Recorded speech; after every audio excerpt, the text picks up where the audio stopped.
ಪ್ರಧಾನಿ ಮೋದಿ ಮಂಡ್ಯ ಜಿಲ್ಲೆಯ ಆದಿಚುಂಚನಗಿರಿಗೆ ಭೇಟಿ ನೀಡಲಿದ್ದಾರೆ. ಚುಂಚನಗಿರಿಯಲ್ಲಿ ಬಿಗಿ ಪೊಲೀಸ್ ಬಂದೋಬಸ್ತ್ ನಿಯೋಜನೆ ಮಾಡಲಾಗಿದೆ. ಭದ್ರತೆಗೆ 6 ಜನ SP, 8 ASP, 18 DYSP, 1700 police constable, 8 KSRP, 16 DR ತುಕಡಿ ನೇಮಕ ಮಾಡಲಾಗಿದೆ.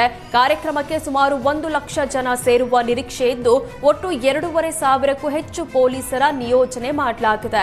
ಕಾರ್ಯಕ್ರಮದ ವೇದಿಕೆಗೆ 3 ಕಡೆಯಿಂದ ಬರಲು ಅವಕಾಶ ಮಾಡಿಕೊಡಲಾಗಿದೆ. ಕಾರ್ಯಕ್ರಮಕ್ಕೆ ಪ್ರಧಾನಿ ಬರುವ 1.5 ತಾಸು ಮುಂಚೆ ಬಂದ್ರೆ ಮಾತ್ರ ಅವಕಾಶ ಸಿಗುತ್ತೆ. ನೆಲ್ಲೂರು ಕಡೆಯಿಂದ ಬಂದವರಿಗೆ ಅಲ್ಲಿಯೇ ಪಾರ್ಕಿಂಗ್ ವ್ಯವಸ್ಥೆ ಮಾಡಲಾಗಿದ್ದು, ತುಮಕೂರು ಕಡೆಯಿಂದ ಬರೋರಿಗೆ ಮಾಯಸಂದ್ರದಲ್ಲಿ ಪಾರ್ಕಿಂಗ್ ವ್ಯವಸ್ಥೆಯನ್ನ ಮಾಡಲಾಗಿದೆ. ನಾಳೆ ಆದಿಚುಂಚನಗಿರಿ ಶ್ರೀ ಮಠಕ್ಕೆ ಭೇಟಿ ನೀಡುವ ಪ್ರಧಾನಿ ನರೇಂದ್ರ ಮೋದಿಗೆ ಪೇಟ ಉಡುಗೊರೆಯಾಗಿ ನೀಡಲು ಸಿದ್ಧತೆ ನಡೆದಿದೆ. ನಾಲ್ವಡಿ ಕೃಷ್ಣರಾಜ ಒಡೆಯರ್ ಅವರು ಧರಿಸ್ತಾ ಇದ್ದ ಮಾದರಿಯ ಬನಾರಸ್ ಸೀರೆ ಮೋಲ್ಡ್ ಬಳಸಿ ಪೇಟ ತಯಾರಿಸಲಾಗಿದೆ. ಕಲಾವಿದ ನಂದನ್ ಸಿಂಗ್ ಈ ಪೇಟವನ್ನು ಸಿದ್ಧಗೊಳಿಸಿದ್ದಾರೆ. ನಾಲ್ವಡಿ ಕೃಷ್ಣರಾಜ ಒಡೆಯರ್ ಧರಿಸ್ತಾ ಇದ್ದ ಮಾದರಿಯ ಪೇಟ ಇದಾಗಿದ್ದು, ಕೆಂಪು ಬಣ್ಣದ ಮೈಸೂರು ರೇಷ್ಮೆ ಬನಾರಸ್ ಸಾಫ್ಟ್ ಸಿಲ್ಕ್ ಅನ್ನು ಬಳಸಲಾಗಿದೆ. ಮಧ್ಯದಲ್ಲಿ ಮೈಸೂರಿನ ರಾಜ ಲಾಂಛನ ಗಂಡು ಬೇರುಂಡವನ್ನ ಸೇರಿಸಲಾಗಿದೆ. ಎರಡೂ ಕಡೆ ಸಣ್ಣ ಸಣ್ಣ ಮುತ್ತುಗಳನ್ನು ಪೋಣಿಸಲಾಗಿದೆ. ಇದಕ್ಕಾಗಿ ಕಲಾವಿದ ನಂದನ್ ಸಿಂಗ್ 5 ದಿನಗಳ ಕಾಲ ಶ್ರಮಿಸಿದ್ದಾರೆ. ನಿರ್ಮಲಾನಂದನಾಥ ಶ್ರೀಗಳ ಆಣತಿಯಂತೆ ತಯಾರಿಸಲಾಗಿದೆ. ಆದಿಚುಂಚನಗಿರಿ ಧಾರ್ಮಿಕ ಕೇಂದ್ರಕ್ಕೆ ನಾಳೆ ಪ್ರಧಾನಿ ಮೋದಿ ಭೇಟಿ ಹಿನ್ನೆಲೆ ಜಿಲ್ಲಾಡಳಿತ ಸಕಲ ಸಿದ್ಧತೆ ಮಾಡಿದೆ. ಪ್ರಧಾನಿ ಮೋದಿ ಸ್ವಾಗತಕ್ಕೆ ಜೆಡಿಎಸ್, ಬಿಜೆಪಿ ಹಾಗೂ ಒಕ್ಕಲಿಗ ಮುಖಂಡರು ಭರ್ಜರಿ ಫ್ಲೆಕ್ಸ್ ಅಳವಡಿಸಿದ್ದಾರೆ. ಇದರಿಂದ ರಸ್ತೆಗಳು ಸಂಪೂರ್ಣ ಫ್ಲೆಕ್ಸ್ಮಯವಾಗಿದೆ. ಧಾರ್ಮಿಕ ಕೇಂದ್ರದ ಸುತ್ತಮುತ್ತ ಭಾರಿ ಭದ್ರತೆ ಕೈಗೊಳ್ಳಲಾಗಿದೆ. ಮೋದಿ ಭೇಟಿ ಹಿನ್ನೆಲೆ ಮದ್ಯ ಮಾರಾಟಕ್ಕೆ ನಿರ್ಬಂಧ ವಿಧಿಸಲಾಗಿದೆ. ಮಂಡ್ಯ ಜಿಲ್ಲಾಧಿಕಾರಿ ಡಾಕ್ಟರ್ ಕುಮಾರ ಆದೇಶ ಹೊರಡಿಸಿದ್ದು, ನಾಳೆ ಬೆಳಗ್ಗೆ 6 ಗಂಟೆಯಿಂದ ಸಂಜೆ 6ರವರೆಗೆ ಮದ್ಯ ಮಾರಾಟ ಹಾಗೂ ಸಾಗಾಣಿಕೆಗೆ ನಿಷೇಧ ಜಾರಿಯಾಗಿದೆ. ವಚನಾನಂದ ಶ್ರೀಗಳ ಪೀಠದಿಂದ ಉಚ್ಚಾಟನೆ ಸಂಬಂಧ ಶಾಸಕ ಬಸನಗೌಡ ಪಾಟೀಲ್ ಪ್ರತಿಕ್ರಿಯೆ ನೀಡಿದ್ದಾರೆ. ಪರೋಕ್ಷವಾಗಿ ಟ್ರಸ್ಟ್ ತೆಗೆದುಕೊಂಡ ನಿರ್ಧಾರ ಖಂಡಿಸಿದ ಬಸನಗೌಡ ಪಾಟೀಲ್, ಪಂಚಮಸಾಲಿ ಸಮಾಜದ ಟ್ರಸ್ಟ್ಗಳ ಕಾರ್ಯವೈಖರಿ ಮೇಲೆ ಅಸಮಾಧಾನ ವ್ಯಕ್ತಪಡಿಸಿದ್ದಾರೆ. ಸಮಾಜದ ಆಸ್ತಿಯಾಗಿ ಉಳಿಯಬೇಕಿದ್ದ 2 ಟ್ರಸ್ಟ್ಗಳು ಈಗ ವೈಯಕ್ತಿಕ ಆಸ್ತಿಗಳಾಗಿವೆ. ಇದರಿಂದ ಸಮಾಜ ಜನರ ನಂಬಿಕೆಗೆ ಅವು ಅನರ್ಹವಾಗಿದೆ ಅಂತ ಕಿಡಿಕಾರಿದರು. ಸಚಿವ ಜಮೀರ್ ಅಹಮದ್ ಖಾನ್ ಸಿಎಂ ಸಿದ್ದರಾಮಯ್ಯ ಭೇಟಿ ರಾಜ್ಯ ರಾಜಕಾರಣದಲ್ಲಿ ಭಾರೀ ಸಂಚಲನ ಮೂಡಿಸಿದೆ. ದಾವಣಗೆರೆ ದಕ್ಷಿಣ ವಿಧಾನಸಭಾ ಬೈ ಎಲೆಕ್ಷನ್ ಬ್ಯಾಟಲ್ ಗೊಂದಲ ಸಂಬಂಧ ಸಚಿವ ಜಮೀರ್ ಕೊನೆಗೂ ಮೌನ ಮುರಿದಿದ್ದಾರೆ. ಈ ಬಗ್ಗೆ ಮಾತನಾಡಿರುವ ಜಮೀರ್, ಮುಸ್ಲಿಮರಿಗೆ ಅಸಮಾಧಾನ ಇದ್ದಿದ್ದು ನಿಜ. ಟಿಕೆಟ್ಗಾಗಿ 7 ಮುಸ್ಲಿಂ ನಾಯಕರ ಹೆಸರು ಕೊಟ್ಟಿದ್ದೆ. ಗೆಲ್ಲಿಸಿಕೊಂಡು ಬರದಿದ್ರೆ ಸಚಿವ ಸ್ಥಾನಕ್ಕೆ ರಾಜೀನಾಮೆ ಕೊಡ್ತೀನಿ ಅಂತ ಕೆಪಿಸಿಸಿ ಸಭೆಯಲ್ಲಿ ಡಿಕೆ ಶಿವಕುಮಾರ್ ಸುರ್ಜೇವಾಲಾ ಎದುರಲ್ಲೇ ಓಪನ್ ಆಗಿ ಹೇಳಿದ್ದೆ ಅಂತ ಸಚಿವ ಜಮೀರ್ ಅಹಮದ್ ತಿಳಿಸಿದ್ದಾರೆ.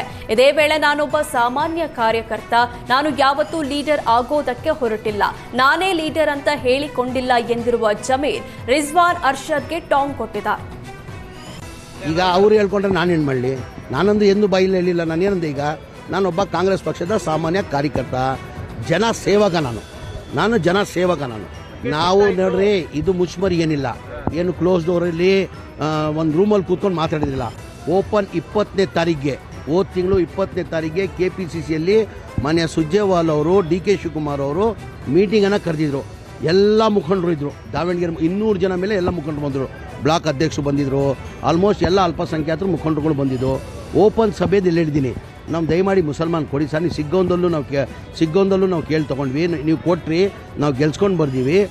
ದಾವಣಗೆರೆಯಲ್ಲೂ ಕೊಡಿ, ನೀವು ದಾವಣಗೆರೆಯಲ್ಲಿ ಕೊಡಿ, ಯಾರಿಗಾನ ಕೊಡಿ.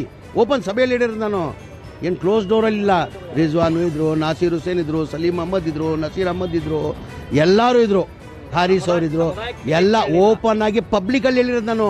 ಅದು ಯಾರ ಮುಂದೆ ಹೇಳಿರೋದು? ಅಧ್ಯಕ್ಷ ಮುಂದೆ ಹೇಳಿರೋದು, ಡಿ ಕೆ ಶಿವಕುಮಾರ್ ಅಧ್ಯಕ್ಷ. ದಾವಣಗೆರೆ ಬೈ ಎಲೆಕ್ಷನ್ ಬಂಡಾಯದಲ್ಲಿ ಕಾಂಗ್ರೆಸ್ನ ಮತ್ತೊಬ್ಬ ನಾಯಕನ ವಿರುದ್ಧ ಕ್ರಮ ಕೈಗೊಳ್ಳಲಾಗಿದೆ. ಸಿಎಂ ರಾಜಕೀಯ ಕಾರ್ಯದರ್ಶಿ ಹುದ್ದೆಯಿಂದ ನಜೀರ್ ಅಹಮದ್ರನ್ನ ಬಿಡುಗಡೆ ಮಾಡಲಾಗಿದೆ. ರಾಜಕೀಯ ಕಾರ್ಯದರ್ಶಿ ಹುದ್ದೆಗೆ ನೇಮಕ ಮಾಡಿದ್ದ ಆದೇಶವನ್ನ ಸಿಎಂ ಸಿದ್ದರಾಮಯ್ಯ ಹಿಂಪಡೆದಿದ್ದಾರೆ. ಸಿಎಂ ರಾಜಕೀಯ ಕಾರ್ಯದರ್ಶಿ ಹುದ್ದೆಯಿಂದ ನಜೀರ್ ಬಿಡುಗಡೆ ರಾಜಕೀಯ ವಲಯದಲ್ಲಿ ಹೊಸ ಚರ್ಚೆ ಹುಟ್ಟುಹಾಕಿದೆ. ಈ ಬಗ್ಗೆ ಪ್ರತಿಕ್ರಿಯಿಸಿದ ಉಪಮುಖ್ಯಮಂತ್ರಿ ಡಿಕೆ ಶಿವಕುಮಾರ್, ನಾನು ಈ ವಿಷಯವನ್ನ ಮಾಧ್ಯಮದಲ್ಲೇ ನೋಡಿದ್ದೇನೆ. ಪಕ್ಷದಲ್ಲಿ ಶಿಸ್ತು ಬಹಳ ಮುಖ್ಯ. ಈ ಬಗ್ಗೆ ಸಂಪೂರ್ಣ ವರದಿ ಬರಲು ಕಾಯ್ತಿದ್ದೇನೆ ಅಂತ ಡಿಕೆ ಶಿವಕುಮಾರ್ ತಾವು ಅಧಿಕೃತ ಮಾಹಿತಿ ನಿರೀಕ್ಷಿಸುತ್ತಿರುವುದಾಗಿ ಸ್ಪಷ್ಟಪಡಿಸಿದ್ದಾರೆ. ಪಕ್ಷದಲ್ಲಿ ಶಿಸ್ತು ಬಹಳ ಇಂಪಾರ್ಟೆಂಟು. ಪಾರ್ಟಿಲಿ ಯಾಕೆಂದರೆ ಕೆಲವು ರೆಸ್ಪಾನ್ಸಿಬಿಲಿಟಿ ಕೊಟ್ಟಿರ್ತೀವಿ ನಾವು. ಏನಾಗಿದೆಯೋ ಅಂತ ಇನ್ನೂ ಒಂದು ರಿಪೋರ್ಟ್ ಬರಬೇಕು, ವೆಯ್ಟ್ ಮಾಡ್ತಾ ಇದ್ದೀನಿ. ಸೊ ಪಕ್ಷದಲ್ಲಿ ಇದೇ ವೇಳೆ ದಾವಣಗೆರೆ ದಕ್ಷಿಣ ಬೈ ಎಲೆಕ್ಷನ್ ಜವಾಬ್ದಾರಿಗಳ ಕುರಿತು ಮಾತನಾಡಿದ ಡಿಸಿಎಂ ಡಿಕೆ ಶಿವಕುಮಾರ್, ಯಾವುದೇ ಹುದ್ದೆ ಅಥವಾ ಜವಾಬ್ದಾರಿ ಕೊಟ್ಟಾಗ ನಿರ್ವಹಿಸಬೇಕಿದೆ. ಇದೇ ವೇಳೆ ಸಚಿವ ಜಮೀರ್ ವಿರುದ್ಧ ಕ್ರಮ ಕೈಗೊಳ್ಳಲಾಗುತ್ತೆಯೇ ಎಂಬ ಪ್ರಶ್ನೆಗೆ ನನಗೆ ಮಾಹಿತಿ ಇಲ್ಲ ಅಂತ ಅಡ್ಡ ಗೋಡೆ ಮೇಲೆ ದೀಪ ಇಟ್ಟಿದ್ದಾರೆ. ಸದ್ಯ ಡಿಕೆ ಶಿವಕುಮಾರ್ ನೀಡಿರುವ ಹೇಳಿಕೆ ರಾಜ್ಯ ರಾಜಕೀಯದಲ್ಲಿ ಹೊಸ ಚರ್ಚೆಗೆ ಕಾರಣವಾಗಿದೆ. ಪಕ್ಷದಲ್ಲಿ ಶಿಸ್ತು ಬಹಳ ಇಂಪಾರ್ಟೆಂಟು. ಪಾರ್ಟಿಲಿ ಯಾಕೆಂದರೆ ಕೆಲವು ರೆಸ್ಪಾನ್ಸಿಬಿಲಿಟಿ ಕೊಟ್ಟಿರ್ತೀವಿ ನಾವು. ಏನಾಗಿದೆಯೋ ಅಂತ ಇನ್ನೂ ಒಂದು ರಿಪೋರ್ಟ್ ಬರಬೇಕು, ವೆಯ್ಟ್ ಮಾಡ್ತಾ ಇದ್ದೀನಿ. ಸರ್, ಜಮೀರ್ ಅವ್ರ ವಿರುದ್ಧನೂ ಏನಾದರೂ ವರದಿ ಕೊಟ್ಟಿದ್ದಾರಾ ಸರ್? ಯಾಕಂದ್ರೆ ಅವರನ್ನು ಸಿಎಂ ಕರೆದು ಮಾತನಾಡಿದ್ದಾರೆ, ಅವ್ರ ವಿರುದ್ಧನೂ ಕ್ರಮ ಆಗಬಹುದು ಅನ್ನುವಂಥ ಚರ್ಚೆಗಳು ನಡೀತಾ ಇದೆ. ನನಗೆ ಮಾಹಿತಿ ಇಲ್ಲ, ನನಗೇನು ಮಾಹಿತಿ ಇಲ್ಲ. ಪಕ್ಷದಲ್ಲಿ ಶಿಸ್ತು ಭಾಳ ಇಂಪಾರ್ಟೆಂಟು. ಹರಿಹರ ಪಂಚಮಸಾಲಿ ಪೀಠದ ವಚನಾನಂದ ಶ್ರೀ ಉಚ್ಚಾಟನೆ ವಿಚಾರ ವಿವಾದಕ್ಕೆ ಕಾರಣವಾಗಿದೆ. ಈ ಕುರಿತು ಸುದ್ದಿಗೋಷ್ಠಿ ನಡೆಸಿದ ಪೀಠದ ಟ್ರಸ್ಟಿ ಚಂದ್ರಶೇಖರ್ ಪೂಜಾರ್ ವಚನಾನಂದ ಶ್ರೀಗಳ ವಿರುದ್ಧ ಗಂಭೀರ ಆರೋಪ ಮಾಡಿದ್ದಾರೆ. ನಾವು 8 ವರ್ಷಗಳ ಹಿಂದೆ ವಚನಾನಂದ ಶ್ರೀರನ್ನ ಪೀಠಾಧಿಪತಿಯಾಗಿ ನೇಮಿಸಿದ್ವಿ. ಆದರೆ ಇತ್ತೀಚೆಗೆ ನಡೆ ನುಡಿ ಬದಲಾವಣೆ ಕಂಡು ಬಂದಿತ್ತು. ಹಿರಿಯರ ಸಮ್ಮುಖದಲ್ಲಿ ಹಲವು ಬಾರಿ ತಿದ್ದಲು ಪ್ರಯತ್ನಿಸಿದ್ರೂ ಪ್ರಯೋಜನವಾಗಲಿಲ್ಲ. ಹೀಗಾಗಿ ಪೀಠದಿಂದ ಉಚ್ಚಾಟನೆ ಮಾಡಲಾಗಿದೆ. ಹಾಸ್ಟೆಲ್ನಲ್ಲಿ ಮಕ್ಕಳ ಸಂಖ್ಯೆಯಲ್ಲಿ ಇಳಿಕೆ ಕಂಡು ಬಂದಿದ್ದು, ಕೆಲವು ಮಕ್ಕಳಿಂದ ಅನಾವಶ್ಯಕ ಸೇವೆ ಮಾಡಿಸಿಕೊಂಡಿರುವ ದೂರುಗಳು ಬಂದಿದ್ವು. ಸ್ವಾಮೀಜಿಯ ವಿರುದ್ಧ ಪೋಕ್ಸೋ ಕಾಯ್ದೆಯಡಿ ದೂರು ನೀಡಲು ಮುಂದಾಗಿದ್ರು ಎಂಬ ಗಂಭೀರ ಆರೋಪ ಮಾಡಿದ್ದಾರೆ. ನಮ್ಮ ಮಠದಲ್ಲಿ 60 ಜನ ವಿದ್ಯಾರ್ಥಿಗಳು ಇದ್ರು. ಅನಾಥ ಮಕ್ಕಳನ್ನ ನಾವು ಇಟ್ಕೊಂಡಿದ್ವಿ. ಆ ಎಲ್ಲ 60 ಮಕ್ಕಳ ಜೊತೆಗೆ ನೀವೇನು ವಿಕೃತ ಭಾವದಿಂದ ಮಸಾಜನ್ನು ಮಾಡಿಸ್ಕೊಂಡಿದ್ದೀರಿ. ಅವರು 4 ಜನ ದಾವಣಗೆರೆ ನಗರದಲ್ಲಿ ಬಂದು ನಿನ್ನೆ ಬೆಳಗ್ಗೆ ಒಂದು ಕಂಪ್ಲೇಂಟ್ ಅನ್ನು ಕೊಡ್ತೀವಿ ಅಂತ ಹೇಳಿ ಅವ್ರ ತಂದೆ ತಾಯಿ ಮಕ್ಕಳನ್ನ ಕರ್ಕೊಂಡು ಬಂದು ಇವತ್ತು ದಾವಣಗೆರೆ ನಗರದಲ್ಲಿದ್ರು. ಇವತ್ತದು ಒಂದು ಕಂಪ್ಲೇಂಟ್ ಏನಾದ್ರೂ ಪ್ರಕಾರ ದಾಖಲಾಯ್ತು ಅನ್ನೋದಾದ್ರೆ ಪೋಕ್ಸೋ ಕೇಸ್ ನಿಮ್ಮ ಮೇಲೆ ದಾಖಲಾಗ್ತದೆ. ಆ ಪೋಕ್ಸೋ ಕೇಸನ್ನು ನಿಮ್ಮ ಮೇಲೆ FIR ಮಾಡಿಸಬಾರ್ದು ಅಂತೇಳಿ ಟ್ರಸ್ಟಿಗಳು ಎಲ್ಲರೂ ಕೂಡ ವಿಶೇಷವಾಗಿ ನಿಮ್ಮ ಗಮನದಾಗಿರಲಿ. ಉಮಾಪತಿಯವರು ನಾವು ಕರ್ಕೊಂಡು ಬಂದ ಆ ಸ್ವಾಮೀಜಿನ ಸ್ವಾಮಿ ಮಾಡಿದ್ದೀವಿ. ಯಾವುದೇ ಕಾರಣಕ್ಕೂ ಕೂಡ ಯಾವುದೇ ಪ್ರಕರಣ ಅವ್ರ ಮೇಲೆ ದಾಖಲಾಗಬಾರ್ದು. ಆ ರೀತಿ ನಾವು ಮಾಡಿ ಅವರನ್ನು ಅವಮಾನಗೊಳಿಸೋದು ಬೇಡ ಅಂತೇಳಿ ಆ ಮಕ್ಕಳ ತಂದೆ ತಾಯಿಗಳಿಗೆ ಇವತ್ತು ಉಮಾಪತಿ ಅವರು ಬಿಡಿಸಿದ್ರು ಅಂತಕ್ಕಂಥದ್ದನ್ನ ಮಸಾಜ್ ಪ್ರಿಯ ಸ್ವಾಮೀಜಿ ನಿಮ್ಮ ಗಮನದಲ್ಲಿರಲಿ. ಪೋಕ್ಸೋ ಪ್ರಕರಣ ನಿಮ್ಮ ಮೇಲೆ.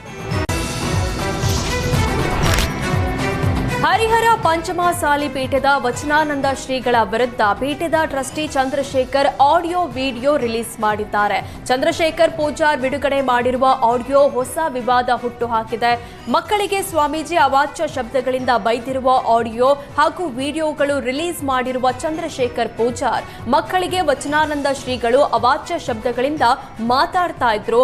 4 ಮಕ್ಕಳ ಪೋಷಕರು ಸ್ವಾಮೀಜಿ ವಿರುದ್ಧ ದೂರು ಕೊಡಲು ಮುಂದಾಗಿದ್ರು. ಈ ವೇಳೆ ಪೋಷಕರಿಗೆ ದೂರು ನೀಡದಂತೆ ಮನ ಒಲಿಸಿದ್ವಿ ಅಂತ ತಿಳಿಸಿದ್ದಾರೆ. ಫಂಕ್ಷನ್ ಬರಕಂತ ನೀನು ಗೆಸ್ಟ್ ಅಲ್ಲೇ ಫಂಕ್ಷನ್ ಇದೆ ಬರಕ್ ನೀನು ಗೆಸ್ಟ್ ಕಾರ್ಯಕ್ರಮದ ಯಾರು ಏನು ಕಿತ್ಕೊಳ್ಳೋಕ್ಕಾಗಲ್ಲ. ಸ್ವಾಮೀಜಿಗಳು ಹೊಡೆಯೋದು ಬಡಿಯೋದು ಮಾಡಕಂತರು. ಆಮೇಲೆ ದಾಸೋಹಕ್ಕೆ ಕೂಡಾಕಿದ್ರು ಸ್ವಾಮೀಜಿಗಳು. ನಾವು ನಮ್ಮ ತಾಯಿಗೆ ಇದ್ವಿ ಮಠ ಸ್ವಾಮೀಜಿಗಳು ಹೊಡ್ಯಾಕಂತಾರಂತೆ. ಆಮೇಲೆ ನಮ್ಮ ತಾಯಿಗಳು ಊರಿಗೆ ಕರ್ಕೊಂಡು ಬಂದರು. ಕಾರಣ ವಚನಾನಂದ ಸ್ವಾಮೀಜಿ. ವಚನಾನಂದ ಸ್ವಾಮೀಜಿ ಅವರು ತಮ್ಮ ವೈಯಕ್ತಿಕ ಕೆಲಸಗಳಿಗೆ ನಮ್ಮನ್ನು ದುರುಪಯೋಗ ಪಡಿಸಿಕೊಂಡರು. ಅವರು ತಮ್ಮ ವೈಯಕ್ತಿಕ ಕೆಲಸಗಳೆಂದರೆ ಮಸಾಜ್ ಮಾಡೋದು, ಬಟ್ಟೆ ಒಗೆಯುವುದು, ಹೀಗೆ ಮುಂತಾದ ವಚನಾನಂದ ಶ್ರೀಗಳ ವಿರುದ್ಧ ಅವಾಚ್ಯವಾಗಿ ನಿಂದಿಸುತ್ತಿರುವ ಆಡಿಯೋ ರಿಲೀಸ್ ಮಾಡಿದ್ದ ಪೀಠದ ಟ್ರಸ್ಟಿ ಚಂದ್ರಶೇಖರ್ ಪೂಜಾರ್ ಮತ್ತೊಂದು ಸ್ಫೋಟಕ ವಿಡಿಯೋ ರಿಲೀಸ್ ಮಾಡಿದ್ದಾರೆ. ಲೆಕ್ಕ ಕೊಡಿ ಚಳವಳಿಗೆ ಹಣ ನೀಡಿ ಜನರನ್ನ ಕರೆ ತರಲಾಗಿದೆ ಎಂಬ ಗಂಭೀರ ಆರೋಪ ಮಾಡಿದ್ದಾರೆ. ಈ ಸಂಬಂಧ ಪೀಠದ ಟ್ರಸ್ಟಿ ಚಂದ್ರಶೇಖರ್ ಪೂಜಾರ್ ವಚನಾನಂದ ಶ್ರೀಗಳ ವಿರುದ್ಧ ಹಣ ನೀಡುತ್ತಿರುವ ವಿಡಿಯೋ ಬಿಡುಗಡೆ ಮಾಡಿದ್ದಾರೆ. ಚಂದ್ರಶೇಖರ್ ಬಿಡುಗಡೆ ಮಾಡಿದ ವಿಡಿಯೋದಲ್ಲಿ ಆಡಳಿತ ಅಧಿಕಾರಿ ಡಾಕ್ಟರ್ ರಾಜ್ಕುಮಾರ್ ಆಪ್ತ ಅಶೋಕ್ಗೆ ಹಣ ನೀಡ್ತಾ ಇರೋದು ಸರಿಯಾಗಿದೆ, ಈ ಹಣ ಬಳಸಿಕೊಂಡು ಲೆಕ್ಕ ಕೊಡಿ ಚಳವಳಿ ನಡೆಸಲಾಗಿದೆ ಎಂಬ ಆರೋಪ ಮಾಡಿದ್ದಾರೆ. ವಿಧಾನಸಭೆ ಚುನಾವಣೆಗೆ 2 ವರ್ಷ ಬಾಕಿ ಇರುವಂತೆಯೇ ಅಥಣಿ ಕ್ಷೇತ್ರದಲ್ಲಿ ರಾಜಕೀಯ ಚಟುವಟಿಕೆಗಳು ಜೋರಾಗಿದೆ. ಮಾಜಿ ಡಿಸಿಎಂ ಲಕ್ಷ್ಮಣ್ ಸವದಿ ಹಾಗೂ ಶಾಸಕ ರಮೇಶ್ ಜಾರಕಿಹೊಳಿ ನಡುವಿನ ವಾಕ್ಸಮರ ತೀವ್ರಗೊಂಡಿದೆ. ಸವದಿ ಬಿಜೆಪಿ ಸೇರ್ಪಡೆ ಚರ್ಚೆಗಳ ಬಗ್ಗೆ ರಮೇಶ್ ಜಾರಕಿಹೊಳಿ ಕಿಡಿಕಾರಿದ್ದಾರೆ. ಸವದಿ ಬಿಜೆಪಿಗೆ ಮರಳಿ ಬಂದ್ರೆ ನಾವು ಕರೆದುಕೊಳ್ಳಲ್ಲ, ಬಿಜೆಪಿ ತೊರೆಯುವಾಗ ನಮ್ಮ ನಾಯಕರ ಬಗ್ಗೆ ಏನ್ ಮಾತಾಡಿದ್ದಾರೆ ಅನ್ನೋದನ್ನ ಎಲ್ಇಡಿ ಸ್ಕ್ರೀನ್ ಮೂಲಕ ಅಥಣಿ ಜನರಿಗೆ ತೋರಿಸ್ತೇವೆ ಅಂತ ಎಚ್ಚರಿಸಿದ್ದಾರೆ. ಸವದಿ ಮರಳುವ ಪರಿಸ್ಥಿತಿ ಬಂದ್ರೆ ನಮ್ಮ ಅಂತಿಮ ನಿರ್ಧಾರ ಪ್ರಕಟಿಸುತ್ತೇವೆ ಅಂತ ಗುಡುಗಿದ್ದಾರೆ. ಇದಕ್ಕೆ ಪ್ರತಿಕ್ರಿಯಿಸಿದ ಸವದಿ, ನ್ಯಾಯವಾಗಿಯೇ ತಿರುಗೇಟು ನೀಡಿದ್ದು ನನ್ನನ್ನ ಬಿಜೆಪಿಗೆ ಕರೆದುಕೊಳ್ಳುವ ಎನ್ನುವ ರಮೇಶ್ ಜಾರಕಿಹೊಳಿ ಅವರೇ ಮುಂದೆ ಬಿಜೆಪಿಯಲ್ಲಿ ಇರಲ್ಲ ಅಂತ ಹೇಳಿದ್ರು. ಇನ್ನು ಮುಂದೆ ಹೋಗಿ ಮುಂದಿನ ಚುನಾವಣೆಯಲ್ಲಿ ರಮೇಶ್ ಜಾರಕಿಹೊಳಿ ಜೆಡಿಎಸ್ ಸೇರ್ತಾರೆ ಅಂತ ಸ್ಫೋಟಕ ಹೇಳಿಕೆ ಕೊಟ್ಟಿದ್ದಾರೆ. 2028ರ ವಿಧಾನಸಭಾ ಚುನಾವಣೆಯಲ್ಲಿ ಬಿಜೆಪಿ ನೇತೃತ್ವದ ಸರ್ಕಾರ ಅಧಿಕಾರಕ್ಕೆ ಬರೋದಾಗಿ ಆರ್ ಅಶೋಕ್ ಭವಿಷ್ಯ ನುಡಿದಿದ್ದಾರೆ. ಈ ಬಗ್ಗೆ ಮಂಡ್ಯದಲ್ಲಿ ಮಾತನಾಡಿರುವ ಆರ್ ಅಶೋಕ್, ನಮಗೆ ಅಧಿಕಾರಕ್ಕೆ ಬರೋದು ಮುಖ್ಯವೇ ಹೊರತು ಸಿಎಂ ಯಾರಾಗಬೇಕು ಅನ್ನೋದು ಮುಖ್ಯವಲ್ಲ. 2028ಕ್ಕೆ ರಾಜ್ಯದಲ್ಲಿ ಜೆಡಿಎಸ್ ಬಿಜೆಪಿ ಮೈತ್ರಿಕೂಟದ ಸರ್ಕಾರ ಅಧಿಕಾರಕ್ಕೆ ಬರುತ್ತೆ. ಇದರಲ್ಲಿ ಯಾವ ಅನುಮಾನವೂ ಇಲ್ಲ. ಸಿಎಂ ಯಾರಾಗಬೇಕು ಅನ್ನೋದನ್ನ ಪ್ರಧಾನಿ ನರೇಂದ್ರ ಮೋದಿ, ಗೃಹ ಸಚಿವ ಅಮಿತ್ ಶಾ, ಪಕ್ಷದ ಅಧ್ಯಕ್ಷ ನಿತಿನ್ ನಬೀನ್ ಅವರು ನಿರ್ಧರಿಸುತ್ತಾರೆ. ನನ್ನನ್ನು ಸೇರಿದಂತೆ ಈಗಾಗಲೇ 10 ಮಂದಿಯ ಹೆಸರು ಕೇಳಿ ಬಂದಿದೆ. ನಮಗೆ ಅಧಿಕಾರಕ್ಕೆ ಬರೋದೇ ಮುಖ್ಯ, ಜೊತೆಗೆ ಸಿದ್ದರಾಮಯ್ಯ ನೇತೃತ್ವದ ಭ್ರಷ್ಟ ಸರ್ಕಾರ ತೊಲಗುವುದು ಮುಖ್ಯ ಅಂತ ಹೇಳಿದರು. 2028ಕ್ಕೆ ಕರ್ನಾಟಕದಲ್ಲಿ ಬಿಜೆಪಿ ನೇತೃತ್ವದ ಸರ್ಕಾರ ಬರೋದು ಗ್ಯಾರಂಟಿ. ಬಿಜೆಪಿ ನೇತೃತ್ವದ ಸರ್ಕಾರ ಬರ್ತೈತೆ, NDA ನೇತೃತ್ವದ ಸರ್ಕಾರ ಬರ್ತದೆ. ಅದರಿಂದ ಇಲ್ಲಿ ಮುಖ್ಯಮಂತ್ರಿಗಳು ಆಗುವಂಥವ್ರ ಪಟ್ಟಿ ದೊಡ್ಡದಾಗೇ ಇದೆ. ಹೌದೌದು, ಪಕ್ಕ ಅದರಲ್ಲಿ ಏನು ಡೌಟೇ ಇಟ್ಕೊಂಬೇಡಿ. ಯಾರು? ನಾನೇ ಅದನ್ನೇ NDAನೇ ಅಂತ ಹೇಳಿದ್ದು. ಬಿಜೆಪಿ ನೇತೃತ್ವ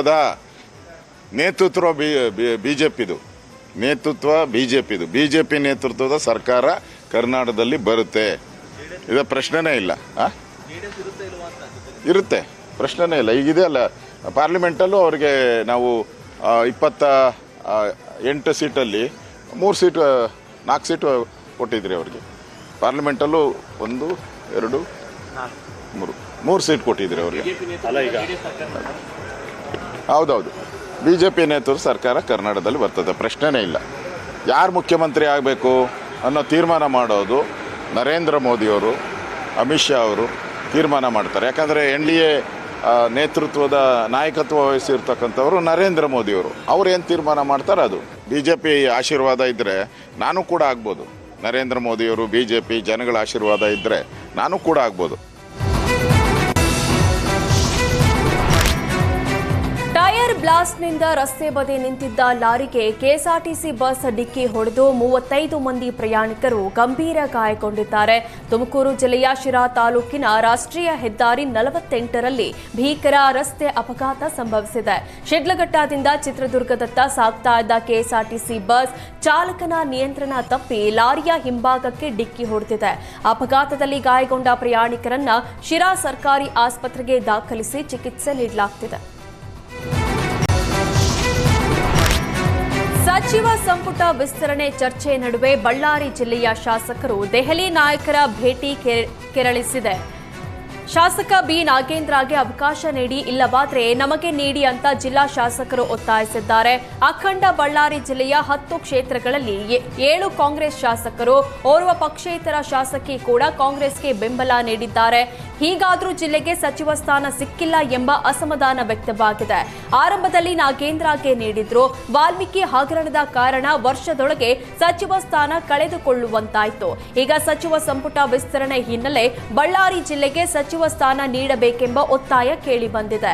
ಈ ನಡುವೆಯೇ ಭರತ್ ರೆಡ್ಡಿ ಸಚಿವ ಸ್ಥಾನಕ್ಕಾಗಿ ತೀವ್ರ ಲಾಬಿ ನಡೆಸುತ್ತಿದ್ದಾರೆ ಎನ್ನಲಾಗ್ತಾ ಇದೆ.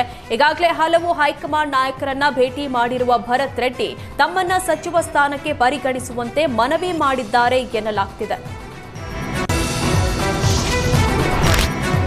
ಕೊಪ್ಪಳದ ಲವ್ ಜಿಹಾದ್ ಪ್ರಕರಣಕ್ಕೀಗ ಹೊಸ ಟ್ವಿಸ್ಟ್ ಸಿಕ್ಕಿದೆ. ಮುಸ್ಲಿಂ ಯುವಕನೊಬ್ಬ 16ಕ್ಕೂ ಹೆಚ್ಚು ಹಿಂದೂ ಯುವತಿಯರ ಅಶ್ಲೀಲ ಫೋಟೋಗಳು ಫೋನ್ನಲ್ಲಿ ಇಟ್ಟುಕೊಂಡು ಹಿಂದೂ ಸಂಘಟನೆಗಳ ಕೈಗೆ ತಗಲಾಕೊಂಡಿದ್ದಾನೆ.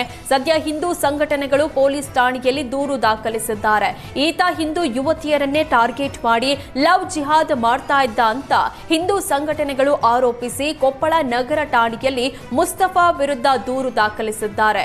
ಇದು ಅಲ್ಲದೆ ಮಾದಕ ವಸ್ತುಗಳ ಸೇವನೆ, ಮಾರಾಟ, ಮಟ್ಕಾ ಬುಕ್ಕಿಂಗ್ ಸೇರಿ ಹಲವು ಅನೈತಿಕ ಚಟುವಟಿಕೆ ನಡೆಸ್ತಾ ಇದ್ದ ಎನ್ನಲಾಗಿದೆ. ಈ ನಡುವೆ ಮುಸ್ತಫಾ ಪ್ರೀತಿಸ್ತಾ ಇದ್ದ ಯುವತಿ ಮೊಬೈಲ್ ಕಸಿದುಕೊಂಡ ಯುವಕರ ವಿರುದ್ಧ ದೂರು ದಾಖಲಿಸಿದ್ದಾರೆ. ಅಪರಿಚಿತ ಹುಡುಗರು ಮುಸ್ತಫಾಗೆ ಜೀವ ಬೆದರಿಕೆ ಹಾಕಿ ಆತನ ಬಳಿ ಇದ್ದ 2 ಮೊಬೈಲ್ ನೋಡಿ ಕೊಡ್ತೇನೆಂದು ಪಡೆದುಕೊಂಡು ವಾಪಸ್ ಕೊಟ್ಟಿಲ್ಲ ಅಂತ ದೂರಿದ್ದಾರೆ. ಸದ್ಯ ಮುಸ್ತಫಾ ವಿಚಾರಣೆ ಮಾಡಿ ಬಿಟ್ಟು ಕಳಿಸಿರುವ ಪೊಲೀಸರು ಮಟ್ಕಾ ಬುಕ್ಕಿಂಗ್ ವಿಚಾರದಲ್ಲಿ ನೋಟಿಸ್ ನೀಡಿದ್ದಾರೆ. ಹಿಂದೂ ಯುವತಿಯರ ವಿಡಿಯೋ ಎಫ್ಎಸ್ಎಲ್ ತನಿಖೆಗೆ ಕಳಿಸಲಾಗಿದೆ. ರಾಜ್ಯ ಯೂತ್ ಕಾಂಗ್ರೆಸ್ ಪ್ರಧಾನ ಕಾರ್ಯದರ್ಶಿ ಫೈರೋಜ್ ಪಠಾಣ್ ಹತ್ಯೆ ಪ್ರಕರಣಕ್ಕೆ ಹೊಸ ಟ್ವಿಸ್ಟ್ ಸಿಕ್ಕಿದೆ. ಏಪ್ರಿಲ್ 10ರಂದು ನಡೆದಿದ್ದ ಈ ಭೀಕರ ಕೊಲೆ ಪ್ರಕರಣದಲ್ಲಿ ಅಂಜುಮಾನ್ ಸಂಸ್ಥೆಯ ಅಧ್ಯಕ್ಷ ಇಸ್ಮಾಯಿಲ್ ತಮಟಗಾರ ವಿರುದ್ಧ ಗಂಭೀರ ಆರೋಪಗಳು ಕೇಳಿಬಂದಿವೆ. ಇಸ್ಮಾಯಿಲ್ ತಮಟಗಾರ್ ವಿರುದ್ಧ ಆರೋಪಿಸಿರುವ ಮೃತ ಫೈರೋಜ್ ಕುಟುಂಬಸ್ಥರು ಆಡಿಯೋ ಬಿಡುಗಡೆ ಮಾಡಿದ್ದಾರೆ. ಈ ಆಡಿಯೋದಲ್ಲಿ ಫೈರೋಜ್ ಅಬ್ದುಲ್ ಹೊಡೆಯೋದಾಗಿ ಇಸ್ಮಾಯಿಲ್ ಮಾತನಾಡಿರೋದಾಗಿ ಆರೋಪಿಸಲಾಗಿದೆ. ಈ ಹಿನ್ನೆಲೆ ಪ್ರಕರಣವನ್ನ ಸಿಬಿಐ ಸಿಐಡಿಗೆ ವಹಿಸುವಂತೆ ಒತ್ತಾಯಿಸಿರುವ ಕುಟುಂಬಸ್ಥರು ತಕ್ಷಣವೇ ಇಸ್ಮಾಯಿಲ್ ತಮಟಗಾರ್ ಬಂಧನಕ್ಕೆ ಆಗ್ರಹಿಸಿದ್ದಾರೆ.